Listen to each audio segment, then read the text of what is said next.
Thank you, Mr Acting Deputy President. I also rise to make a contribution to the Education Services for Overseas Students Amendment Streamlining Regulation Bill.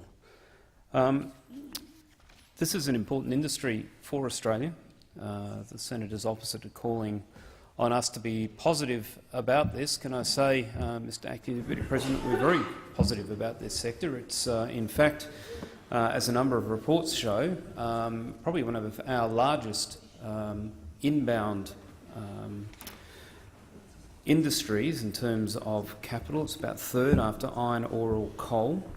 Nationally, there's over 420,000 students who choose to come and study in Australia from over 193 different countries. So not only does that provide that work for our educational institutions, but as someone who's involved in our Foreign Affairs, Defence and Trade committees and efforts, it's an incredibly good expression of soft power and soft diplomacy in terms of getting people to come here to experience Australia, and overwhelmingly those people go home to their own countries with a positive experience of Australia. In fact, some of the surveys that have been done, one just recently by Adelaide University from my own home state, surveyed students, and overwhelmingly they said that South Australia was a great place to come because it felt safe, things were close, the people were friendly, and that the standard of education was good. And so they went home with a very positive view of Australia. And as we've seen from things like the original Colombo Plan and now the new Colombo Plan that's been a particular initiative of the Foreign Minister, Julie Bishop, those ties matter. Those long-term interactions between people from other countries, both the students and their families, their employers in the future, they matter because we actually build understanding between people who are going to be conducting business transactions and building relationships that will affect our economy as well as theirs. So to answer Senator Singh's comment, we are very positive about international students and education because it does contribute a lot both now and into the future.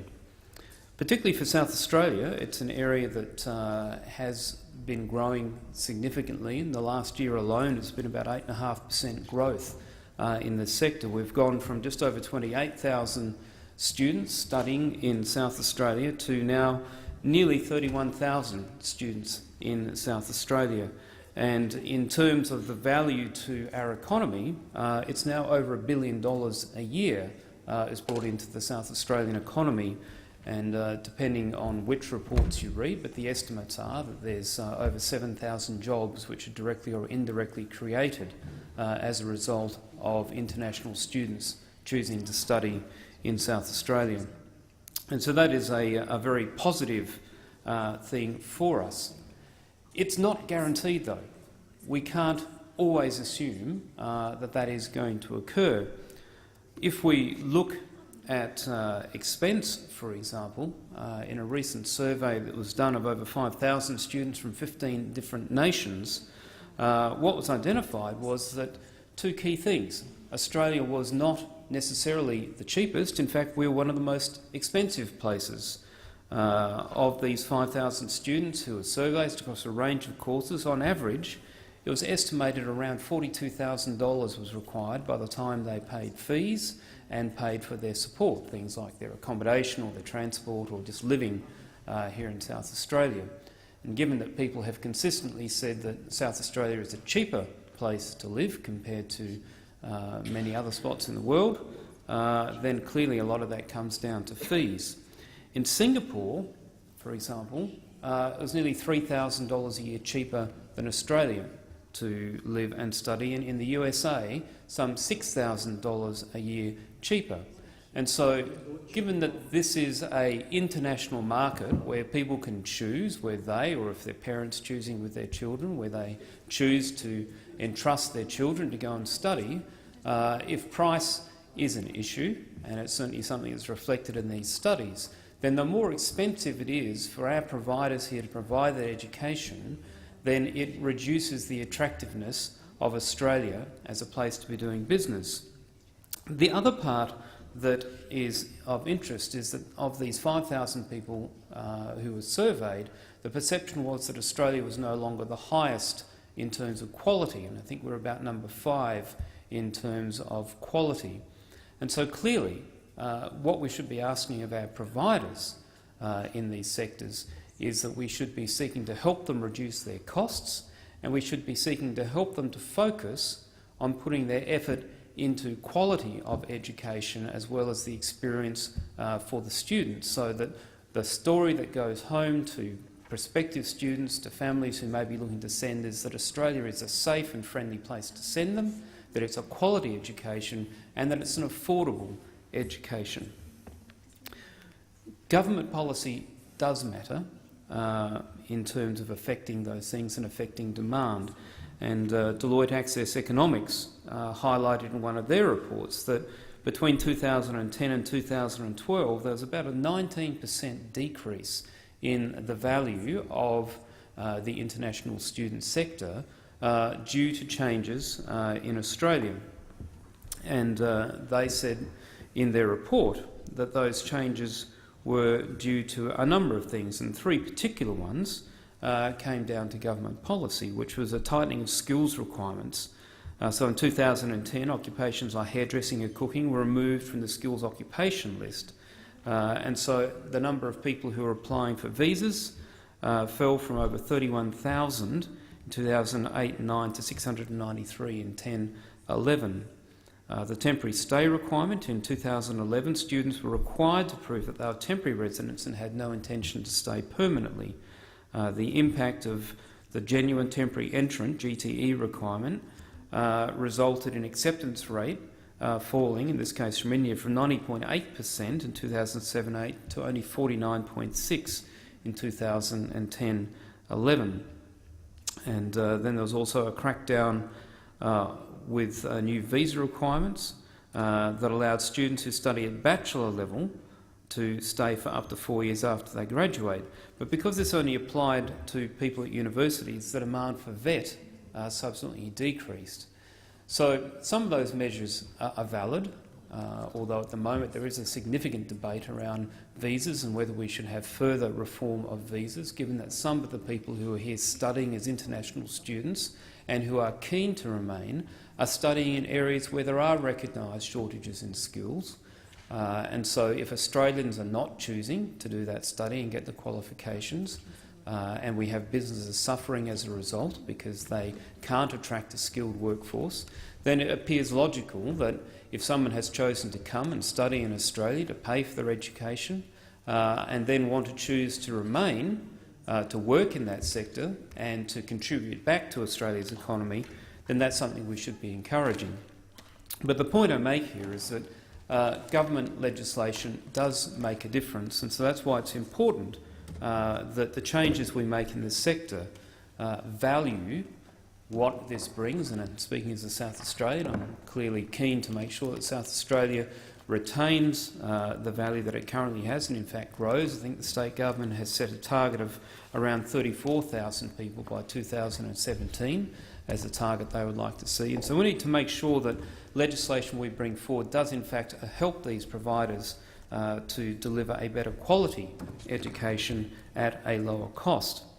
And so the reforms that have been proposed here in the Education Services for Overseas Students Amendments, Streamlining Regulation Bill of 2015 and the Education Services for Overseas Students Registration Charges Amendment, Streamlining Regulation Bill of 2015 are enablers to do just that. These reforms, as you would expect, have been developed with considerable consultation with the sectors and with overseas students, particularly their peak body, over the last couple of years. And their peak body have indeed made submissions to the Senate inquiry that was conducted into these bills. The reforms in Schedule 5 of the bill are going to deliver some $76 million worth of savings to providers just through reducing red tape and reducing duplication. So as I highlighted, we're in an environment where it's a competitive environment. Parents have the choice as to where they encourage their children to go and study. And as we see, just two comparators, Singapore and the US, are both significantly cheaper on a per annum basis than Australia. And so the net effect of being able to reduce costs to providers by some $76 million each year will go some way to helping them to make sure that Australia remains an attractive place for people to send their children. That also means that these people can spend more time, rather than duplicating efforts and dealing with red tape, they can spend more time in improving the quality of the education that they are delivering. So the Council of International Students, who are one of the people consulted, they've indicated in their submission to the Senate Requiree that they don't see that this bill in any way weakens student protections, and in fact they welcome the aspects of the bill, such as the flexibility in terms of being able to provide more than 50% of their course fees up front if they wish to. So I'll go through some of the particulars of the bill, but I think it's important to set that broad context first. It's important for Australia, particularly it's important for South Australia. We value it. We recognise that it needs to be affordable and quality, and one of the ways we achieve that is we get rid of unnecessary duplication and red tape, and that has been the target of this bill, some $76 million of savings, and it's not been done in isolation. It has been done in consultation both with the providers and, importantly, with the international student body, who are the people who are directly impacted by this. And so for those who wish to criticise the bill, it's important to recognise that this does have broad support by the people who are impacted by it. So Schedule 1 of the bill goes to streamlining registration, and it streamlines the registration, monitoring and quality assurance processes for education providers to provide a more seamless system. It means that the providers under the ESOS Act will be aligned with their domestic registration. So rather than having to register twice, there's the one process that deals with both their domestic and international markets, which seems to a logical person, I think, just to make sense. The requests for information for providers will also be reduced, with external regulatory bodies being able to use information collected for domestic legislation in registering providers under ESOS. And not only in the education sector, but there are many sectors where I speak to small business in Australia who tell me that one of the most frustrating things they have is providing the same information multiple times to different government departments, or in some case to the same government department but for a different purpose. And so any legislation we can provide that means they only have to provide the information once, I think it's just good governance, let alone the benefit to the providers. Schedule 2 looks at internal review of decisions, and this saves time for providers by giving them access to an internal review process for decisions taken by both the regulators. It provides the option to avoid lengthy appeals processes through the Administrative Appeals Tribunal, where an internal review may in fact be a better way to resolve issues and to have savings in time and resources. And importantly, in terms of consistency, this bill now makes the sector, so the ESOS Act becomes consistent with the domestic legislation for providers. Schedule 3 looks at ministerial directions, and it allows the minister to direct an agency to focus on a particular issue in the sector, so whether it's academic misconduct or cheating, and so they can direct the agency to look at that issue without having to actually identify a particular provider. And so that provides a good balance in terms of being able to focus their effort without being seen to unfairly disadvantage any particular provider. Schedule 4 looks to increase the powers of the Tuition Protection Service Director to support quality assurance in international education. And as I said in opening and setting the context, the quality is one of the determining factors that survey of 5,000 students and their families indicated that they take into account when choosing where to come for their study. And so the TPS Director, who's someone who's often privy to information about the activity of providers, plays a vital role in making sure that the providers meet their obligations to students. And so if the TPS director sees issues that are not being rectified by providers, they can go to the regulators with recommendations that allow them to take quick action against the poor practices of particular providers. So that's another way of making sure that we have a system in place that works with providers, but then, if need be, directly with the regulators in a targeted way to lift the quality of what's being provided. Schedule 5 goes to other amendments, which is where we see the $75.9 million in savings for providers annually. And as I said, this is going to be a significant boon in terms of making us cost competitive for the sector. Some of the practical issues that have been raised and are now reflected in the bill go to things like the removing student default reporting. Currently, providers have to report within 5 days if they think a student has defaulted.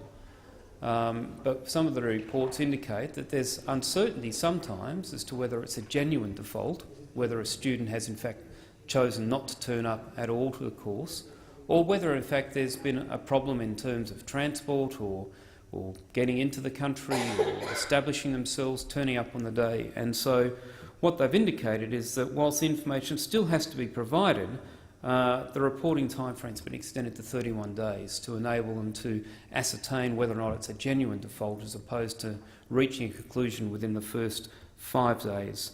And both providers and students indicated that they felt that timeframe was too short. And examples provided were even things like an illness that might have prevented a student from turning up. For students under 18, clearly the welfare of that student and the duty of care of the provider to have an interest in the welfare of the student is important, and so a reporting requirement of 14 days remains in that case where the student is under 18.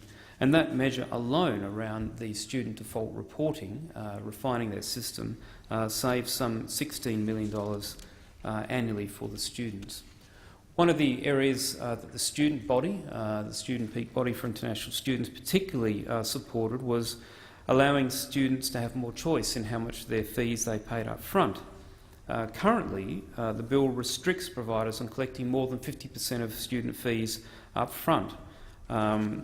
This bill allows students to pay more if they wish, and what that means is that if there are favourable exchange rate conditions or other reasons why it suits the student or their family to pay up front, then they have the option to do that.